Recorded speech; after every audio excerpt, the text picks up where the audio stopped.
रचना बस से उतरी। उसका दिल उत्तेजना और घबराहट से जोरों से धड़क रहा था। वह आखिरकार कॉलेज स्टूडेंट के रूप में अपनी नई जिंदगी शुरू करने के लिए शहर आ गई थी। उसके अंकल ने उसे लड़कियों के एक हॉस्टल में एक रूम दिलाने में मदद की थी। जैसे ही रचना हॉस्टल के पास पहुंची, उसके ऊपर बेचैनी छा गई। अपनी आशंका को नजरअंदाज करते हुए रचना ने एक गहरी सांस ली और अंदर चली गई।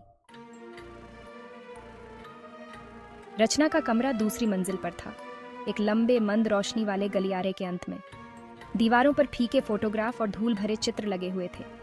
जैसे ही रचना ने दरवाजा खोला और अंदर कदम रखा, उसकी रीढ़ की हड्डी में ठंडक दौड़ गई। कमरा छोटा था और कम से कम साज सज्जा वाला था। हवा भारी और स्थिर थी, मानो वह सालों से कमरे में बंद थी। रचना ने अपने ऊपर छाए बेचैनी के एहसास को दूर करने की कोशिश की। अगले दिन रचना हॉस्टल में कुछ दूसरी लड़कियों से मिली। वे एक दोस्ताना झुंड थीं, शहर में अपने जीवन और अनुभवों के बारे में कहानियां साझा करने के लिए उत्सुक थीं। जैसे ही वे बातें कर रहे थे, रचना ने हिचकिचाते हुए उन अजीब आवाजों को उठाया जो उसने पिछली रात सुनी थी। उसके आश्चर्य के लिए लड़कियों को बिल्कुल भी आश्चर्य नहीं हुआ। अरे, वो तो बस भूत है, लड़कियों में से एक ने लापरवाही से कहा। रचना की आंखें अविश्वास से फटी की फटी रह गईं। लड़कियां हंसीं, लेकिन उनके मनोरंजन में एक घबराहट थी। उन्होंने रचना को हॉस्टल की कहानी के बारे में बताया, उस युवती के बारे में जो कई साल पहले अपनी दीवारों के भीतर दुखद रूप से मर गई थी। उस रात रचना बिस्तर पर लेटी हुई थी, उसका दिमाग दौड़ रहा था। वह इस एहसास को दूर नहीं कर सकी कि कोई उसे देख रहा है। उसकी अनदेखी आंखें उसे घूर रही हैं। फर्श के तख्तों की हर लकीर, पर्दों की हर सरसराहट उसकी रीढ़ की हड्डी को नीचे गिरा देती है। नींद ने उससे किनारा कर लिया और उसने रात भर करवटें बदलते हुए बिताई। उसका दिल डर के बढ़ते हुए एहसास के साथ तेज हो रहा था। जैसे जैसे दिन रात में बदलते गए, रचना के कमरे में अजीबोगरीब घटनाएं तेज होती गईं। वस्तुएं रहस्यमय तरीके से अपने आप हिलती रहतीं, बत्तियां अनियमित रूप से टिमटिमाती रहतीं और वह अक्सर अपने दरवाजे के बाहर पदचापों की आवाजें सुनती रहतीं। हालांकि दालान हमेशा खाली रहता था। रचना इस एहसास से बच नहीं सकी कि उसे देखा जा रहा है, कि परछाई में कुछ अनदेखी चीज छिपी हुई है, उसकी हर हरकत को देख रही है। एक रात जब रचना अपनी मेज पर बैठकर पढ़ाई करने की कोशिश कर रही थी, तो उसने देखा कि उसकी आंख के कोने से कुछ हिल रहा है। उसने धीरे धीरे अपना सिर घुमाया। उसका दिल उसकी छाती में तेज हो रहा था और उसने कमरे के कोने में एक अंधेरी आकृति को खड़ा देखा। यह लंबा और पतला था और यह अंधेरे के कफन में लिपटा हुआ लग रहा था। रचना जम गई, उसकी सांस उसके गले में अटक गई। उसे अपनी आंखों पर विश्वास नहीं हो रहा था। आकृति मोशनलेस खड़ी थी, उसका आकारहीन रूप परछाई में पिघलता हुआ प्रतीत हो रहा था। रचना ने पलकें झपकाईं और जब उसने फिर से अपनी आंखें खोली तो वह व्यक्ति चला गया था। भयभीत रचना अपने कमरे से बाहर भागी और दालान में आ गई। उसने वार्डन के दरवाजे पर धमाका किया। उसका दिल उसकी छाती में तेज हो रहा था। जब वार्डन ने दरवाजा खोला तो उसका चेहरा झुंझलाहट से सिकुड़ गया। रचना ने यह समझाने की कोशिश की कि उसने क्या देखा था, लेकिन वार्डन ने अपना सिर खारिज कर दिया। भूत जैसी कोई चीज नहीं होती, उसने उपहास किया।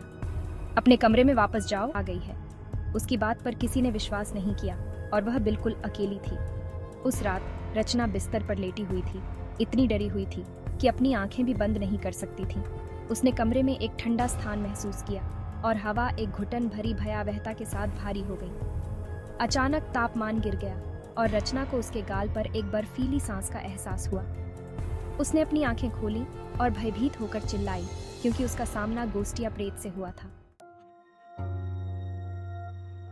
गोस्टिया आकृति रचना के बिस्तर पर मंडरा रही थी। उसकी आंखें एक भयानक रोशनी से चमक रही थीं। रचना डर के मारे लकवा मार गई थी, न तो हिल सकती थी और न ही बोल सकती थी। प्रेत ने रचना की ओर एक पारभासी हाथ बढ़ाया और वह फिर से चिल्लाई, अपना चेहरा अपने हाथों में छिपा लिया। जब रचना ने आखिरकार हिम्मत जुटाकर फिर से ऊपर देखा तो गोस्टिया आकृति गायब हो चुकी थी। अगली सुबह रचना हॉस्टल की बुजुर्ग सफाई करने वाली महिला की तलाश में गई। माया नाम की महिला दशकों से हॉस्टल में काम कर रही थी और रचना को उम्मीद थी कि वह अजीब घटनाओं पर कुछ प्रकाश डाल सकेगी। माया ने धैर्यपूर्वक सुना, क्योंकि रचना ने अपने भयानक अनुभवों को सुनाया। जब उसने समाप्त किया तो माया ने उदास होकर आह भरी। तुम जिस कमरे में रह रही हो, उसने कहा। उसकी आवाज मुश्किल से फुसफुसा रही थी। इसका एक काला अतीत है। माया रचना को हॉस्टल के बगीचे के एक शांत कोने में ले गई, जहां वे एक घिसी पिटी बेंच पर बैठ गए। रचना ने ध्यान से सुना, क्योंकि माया ने उस युवती की दुखद कहानी का खुलासा किया जिसकी कई साल पहले हॉस्टल में मृत्यु हो गई थी। महिला का नाम प्रिया था और वह एक उज्जवल और हंसमुख छात्रा थी जो जीवन और सपनों से भरी हुई थी। प्रिया को शहर के एक युवक से प्यार हो गया था, लेकिन उनके प्यार को मनाही थी। उसके परिवार ने रिश्ते को अस्वीकार कर दिया और उन्होंने उसकी शादी कहीं और तय कर दी। प्रिया का दिल टूट गया था और वह फंस गई हुई महसूस कर रही थी। उसने अपनी दुर्दशा से कोई रास्ता नहीं देखा। एक रात निराशा में डूबी प्रिया ने अपनी जान दे दी। उसने खुद को अपने हॉस्टल के कमरे में बंद कर लिया। उसी कमरे में रचना अब रह रही थी और खुद को फांसी लगा ली। 8वां भाग, घोस्टिया सच्चाई। माया रुक गई, उसकी आंख से एक आंसू पोंछते हुए। वे कहते हैं कि प्रिया की आत्मा ने इस जगह को कभी नहीं छोड़ा। उसने धीरे से जारी रखा। कहा जाता है कि वह रात में हॉल में भटकती है, शांति की तलाश में, अपने दुख से मुक्ति के लिए। रचना का दिल डूब गया। वह अंततः अपने कमरे में हुई अजीब घटनाओं के पीछे की सच्चाई को समझ गई। यह सिर्फ उसकी कल्पना नहीं थी और वह पागल नहीं हो रही थी। उसे प्रिया के भूत द्वारा प्रेतवाधित किया जा रहा था। वह दिल टूटी हुई युवती जिसने उन्हीं दीवारों के भीतर अपनी जान दे दी थी। रचना ने महसूस किया कि वह अब हॉस्टल में नहीं रह सकती। उस कमरे में एक और रात बिताने का विचार, यह जानकर कि वह अब क्या जानती है, उसे असहनीय भय से भर देता है। उसने हॉस्टल छोड़ने और रहने के लिए कहीं और खोजने का फैसला किया।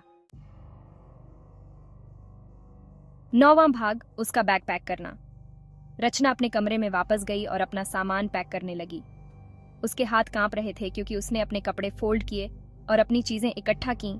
उसका दिमाग अभी भी प्रिया की दुखद कहानी के रहस्य उद्घाटन से घूम रहा था। जैसे ही उसने पैक किया, वह इस एहसास को दूर नहीं कर सकी कि उसे देखा जा रहा है, कि प्रिया की आत्मा अभी भी आसपास मंडरा रही है। रचना कमरे से बाहर निकली। उसका सूटकेस उसके पीछे टकरा रहा था। उसने पीछे मुड़कर नहीं देखा और न ही उसने अलविदा कहा। वह बस जितनी जल्दी हो सके हॉस्टल से बाहर निकलना चाहती थी, दुख और निराशा के दमनकारी माहौल से बचने के लिए जो उसकी दीवारों में व्याप्त था। रचना सीधे वार्डन के ऑफिस गई और उसे हॉस्टल छोड़ने के अपने फैसले की सूचना दी। वार्डन ने बिना किसी भाव के अपना सिर हिलाया और रचना को उसकी सुरक्षा जमा राशि वापस कर दी। 10वां भाग, अंतिम अलविदा। जैसे ही रचना हॉस्टल से बाहर निकलकर हलचल भरी सड़क पर जाने वाली थी, वह रुक गई। वह माया को अलविदा कहे बिना नहीं जा सकती थी। वह दयालु महिला जो उसे हॉस्टल के प्रेतवाधित अतीत के बारे में सच्चाई बताने के लिए काफी बहादुर थी। रचना ने माया को बगीचे में अपने पौधों की देखभाल करते हुए पाया।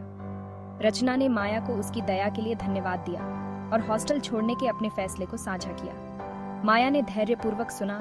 उसकी आंखें समझ से भरी हुई थीं। मुझे खेद है कि तुम्हें इससे गुजरना पड़ा बच्चे, उसने कहा। उसकी आवाज सहानुभूति से भरी हुई थी। लेकिन कभी कभी अतीत को जाने देना और आगे बढ़ना सबसे अच्छा होता है। रचना ने सिर हिलाया। उसका हृदय भावना से भारी था। उसने माया को अलविदा कहा और हॉस्टल से बाहर निकल गई। उसके चेहरे पर गर्म धूप एक स्वागत योग्य विपरीत थी, जो उसकी दीवारों के भीतर अनुभव किए गए दमनकारी अंधेरे के विपरीत थी। 11वां भाग, बंद कमरा। जैसे ही रचना हॉस्टल से दूर चली गई, वह एक आखिरी बार पीछे मुड़कर देखने के आग्रह का विरोध नहीं कर सकी। इमारत उसके ऊपर मंडरा रही थी। उसका अगला हिस्सा फटा हुआ था और मौसम की मार झेल रहा था। उसकी खिड़कियां उसकी हर हरकत को देख रही थी। रचना कांप उठी। उसकी दीवारों के भीतर हुए अजीबोगरीब घटनाओं को याद करते हुए ठंडी मुठभेड़ों ने उसे भयभीत और हिलाकर रख दिया था।